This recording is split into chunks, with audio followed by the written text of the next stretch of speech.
I'd like to introduce today's speaker. Our speaker today is our district governor, Betty Burchett. Let me tell you a little bit about Betty. She was born in Williamson County, where she learned the value of an honest, hard day's work at an early age, working on her family farm. In 1995, she moved from Franklin to Clarksville, where her husband, Robert, Bubba, and their two children. And Betty is a senior vice president of IT and security for Legends Bank. In 2001, someone invited her to a Rotary meeting. And then shortly after, she joined and held several leadership positions. In 2013, she received Rotarian of the Year and was the first woman president for Clarksville in the year 2014. Her club was 93 years old. By the way, how many years old is our club? What? We're over 100. 1919. John Hinkle, your wife says you're not supposed to do math in the pulpit. I've learned from you all to not do math up here. But our club was founded in October 1919. But Betty then went to Rotary Leadership Institute, where she went through all 3 sessions, and then she completed Rotary Graduate School. She is also a 2006 graduate of Leadership Clarksville. She was the Woman of Distinction Award winner in 2009 by the Fort Campbell EEOC office, and in 2010 was named the Middle Tennessee Assessor of the Year, and her peers named her the Tennessee Assessor of the Year in 2012. Ladies and gentlemen, please help me welcome my good friend and our district governor, Betty Burchett.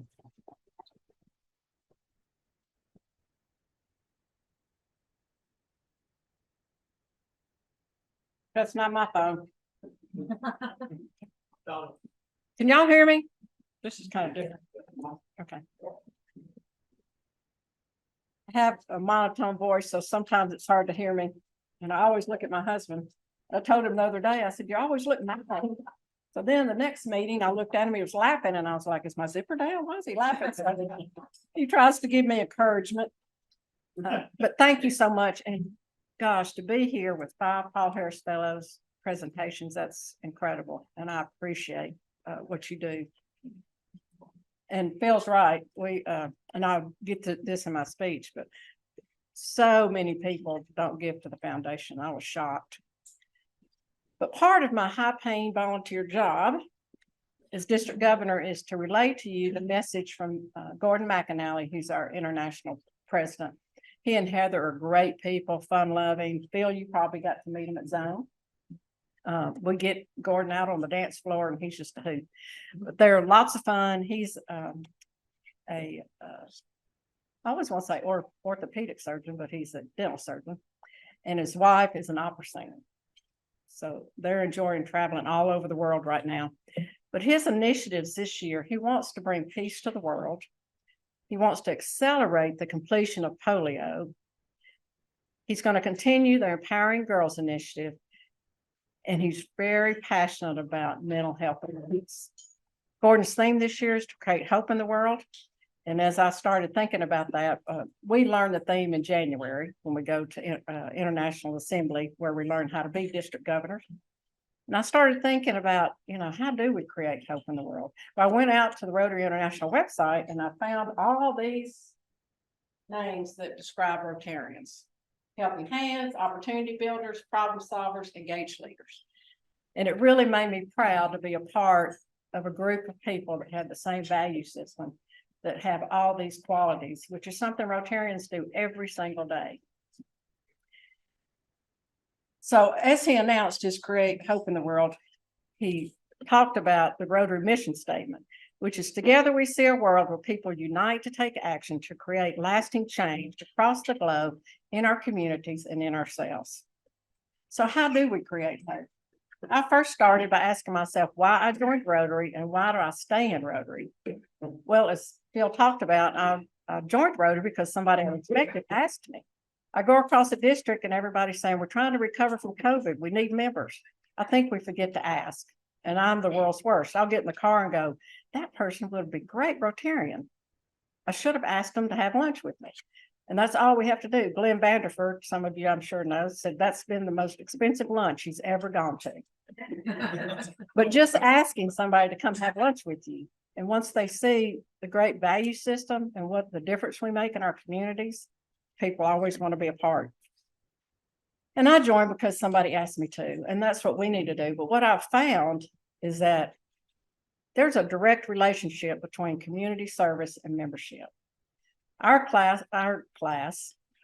was one of the fastest growing clubs during COVID because we do a little service project every month. We just get out in the community, we put our Rotary work shirts on. Young people would stop us and ask us, what is Rotary? So always have your elevator speech ready, and they want to be a part. And you'll find that young people want to make a difference in their community, but they don't know the avenue to do that. So if you'll get out and people see you making a difference in the community, they want to be part of what you're doing. So I found these things, and I think too, sometimes we get in a rut. One year we didn't do enough service projects and people were leaving because we weren't making a difference. And so our club made a commitment that we would do a little something in our community every month, and that has exploded our club. So I think reigniting our passion for making a difference is something we need to try to do this year for everybody and across our district. So some other ways we can create hope is lead by example. By showing kindness, compassion, and empathy towards others, that will help them have hope. We can volunteer and give back. Find an organization, which we all have, that aligns with our values, and use that organization to give back to your community, to create hope and togetherness in your community. Educate and raise awareness. We need to educate ourselves and others about issues that need attention and put action and awareness to those. And that can inspire action to create change and create hope in our communities and around the world. Support positive news and media. We are inundated with negative media, but there's so much good in the world. We need to find those stories and share those stories because that will give people hope. We need to foster connections. Fostering connections and relationships with others gives them a sense of belonging and community. And sometimes it's just smiling at somebody behind you in the line at the grocery store. We have no idea what people are going through. And sometimes all they need is a warm smile from somebody. And to be part of the solution, identify the problems and challenges in your community and around the world and be part of the solution. Work towards solving those. By taking those actions, that can create a sense of hope and progress. And as Rotarians, we do all these things. But I think, like I said, sometimes we get in a rut and we have lunch, we go back to our jobs or go home, and we forget really why did we join Rotary and why did we stay in Rotary. My goals this year, I think we're missing the boat. I think on membership, to have a positive growth, we need to really concentrate on retention. I always pick on the Baptists because my father-in-law is a Southern Baptist preacher. And so we were Southern Baptists for years. And it was always about the numbers. You always want to bring lots of people in so you can report to the Southern Baptists that, oh yeah, we brought 100 new members in. We baptized 100 new people, but then we wouldn't disciple them. And you look across the auditorium and they're gone. The same thing happens in Rotary. We invite people in, we don't engage them quick enough, or they don't feel like part of the family, because I'm guilty and I'm really trying to do better because I served on the board in Clarksville with a lady. And I went to the board meeting and she said, you know, Betty, I have not been at Rotary in 3 weeks and not a single person has checked to see if I'm okay. Well, I felt about that big. I've been to a couple of clubs. One, I think the Hendersonville Club has the buddy system. So if you can't tell them why your buddy's not there that day, you got to get your wallet out. Mm-hmm. So I think that for large clubs, that's a great idea. You look across the room, and right now you can look across the room, and I know there's somebody you know that's not here. Stacy, for one. Check on them. Just send them a text. Hey, I missed you today. But that will make them feel like they belong, and that if somebody's looking for them, they'll make sure to be here the next Tuesday. And then we also need to engage them quickly. You know, put them in charge of service project or something our club does. When we have several members in a quarter, we get the new members together, we give them a mentor, we give them $500 and say, go out in the community and make a difference, and then come back and report to our club. Some of them try to turn, one group turned 500 into 1,500 and supplied meals. So it's just a way for them to get engaged, because once somebody serves in their community or around the world, that's when they become a Rotarian, not the day they join, because the servant's heart for Rotary, when you get that, then you're a true Rotarian. So I know my passion is I served along some passionate Rotarians in Clarksville. I realized our Rotary Club made Clarksville a better place to live, work, and play. And my passion is for community service. There's so much need outside our back door, but so many people want to give internationally. And I think that's incredible. They travel to Honduras. We've got clubs that will go out and build houses, and other clubs in our district that go put electricity in. We've got clubs that go dig clean water wells. You know, we take for granted. We walk in here, turn the light switch on, electricity comes on. That is not the case around the world. So many areas do not even have electricity. Can you imagine walking 10, 20 miles for clean water and carrying that back to your village? A lot of communities have to do that around the world. And we are so blessed that we live in a free country where we can watch our children grow up, get educated, and get married for love. That is not the case around the world. 12-year-old girls are taken from their families, sold into prostitution. 12-year-old boys are taken, trained to be soldiers, and are carrying machine guns. And so many children have to leave their families to go to work to support their families and are unable to get educated. Rotary is out there every day trying to change those statistics. I love giving to the Rotary Foundation because I'm not a big traveler. I'm a country girl. I was raised on a farm, so I don't go too far from home. But I love giving to the foundation because I know my money is making a difference around the world. I know that 92 cents of every dollar that I give to the foundation goes around the world and in our communities to make a difference.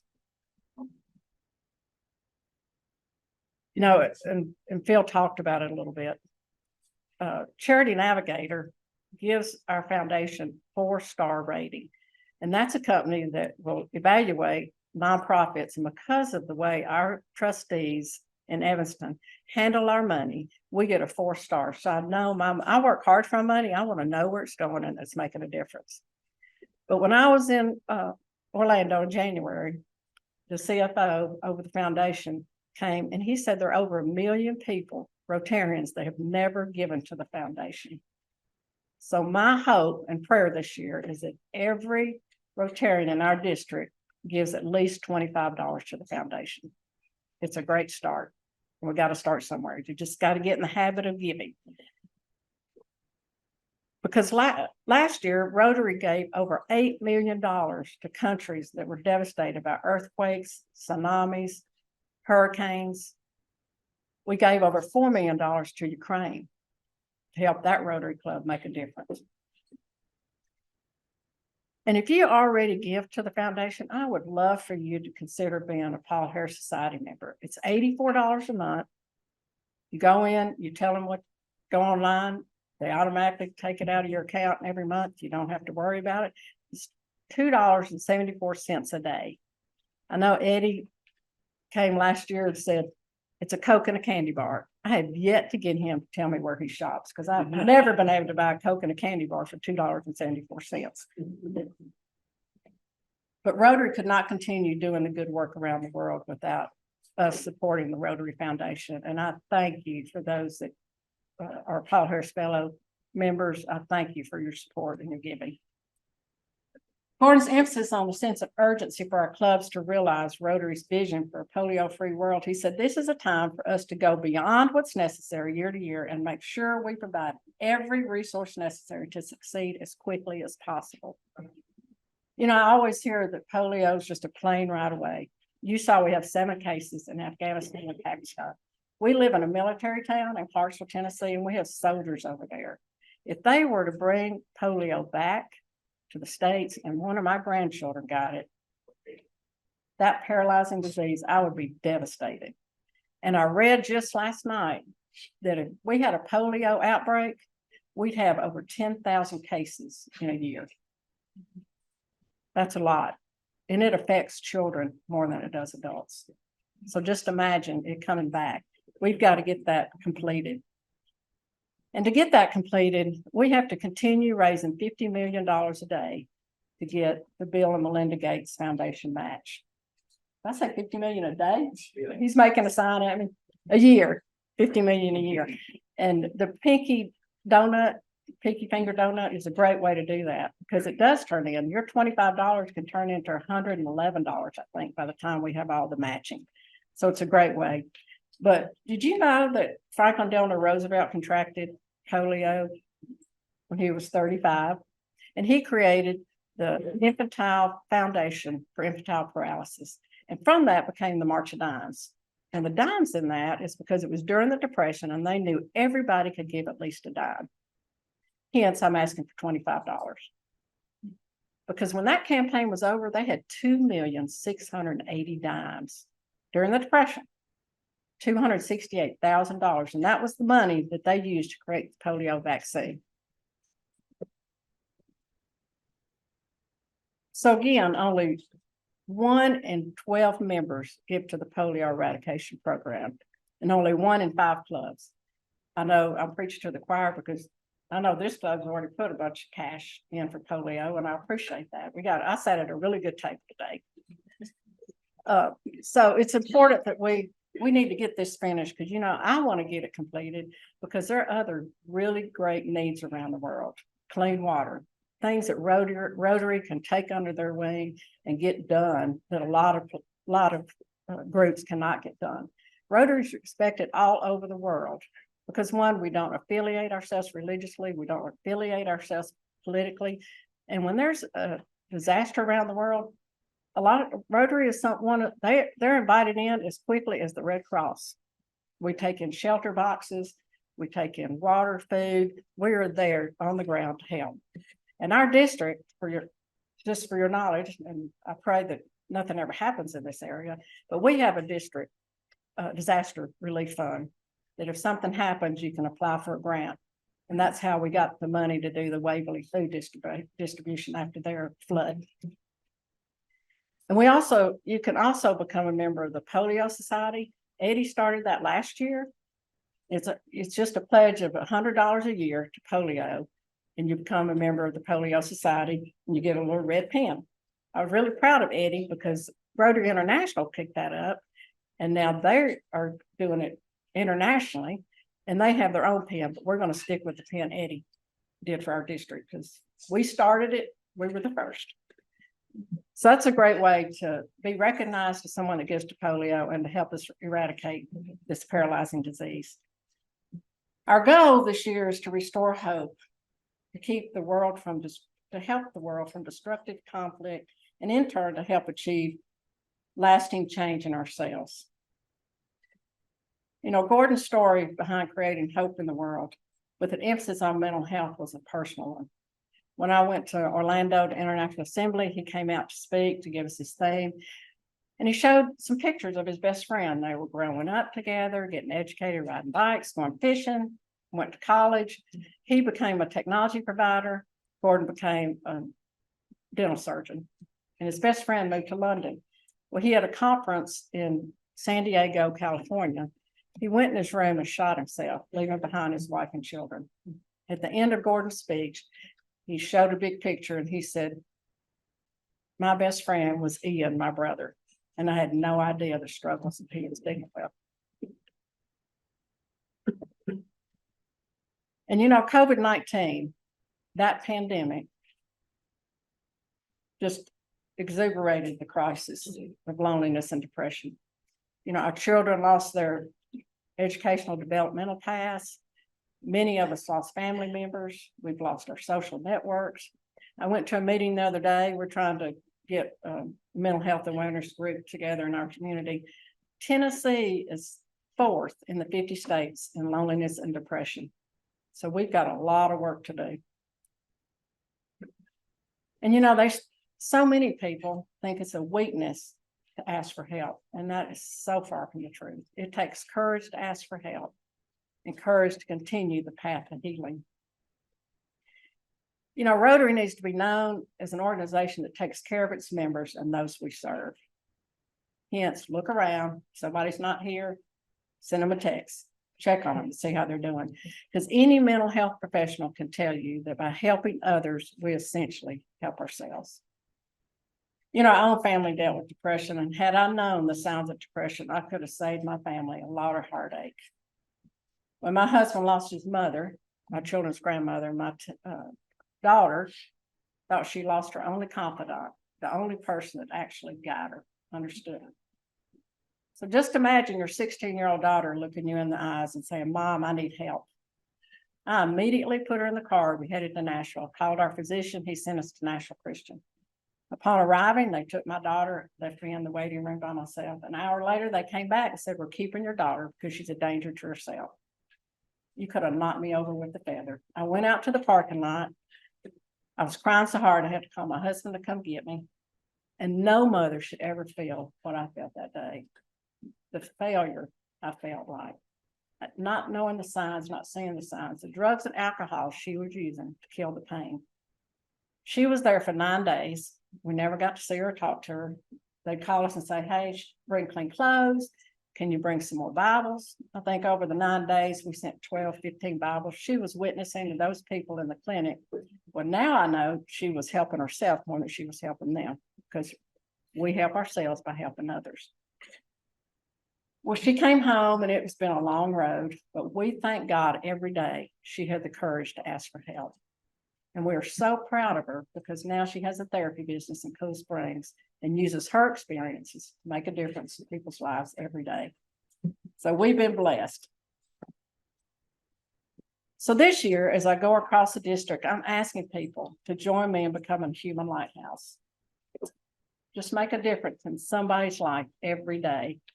I read a book called The Lighthouse Effect by Sam Pemberton, and here's an excerpt. When a human lighthouse sees you in the midst of your storm, it points you towards safety and protection. And in doing so, it also sends you an uncompromising message of belief. Yes, the situation is difficult, but you are not alone. I'm standing right here with you, and I know the way home. So join me this year as I reignite my passion for making a difference and try to make a difference in somebody's life every day. And I appreciate everything you all do in your community. You all make a huge difference. You've got a lot of service projects. Jump in there. The more many hands make light work. So join together and make a huge difference in your community and around the world. And thank you for your attention.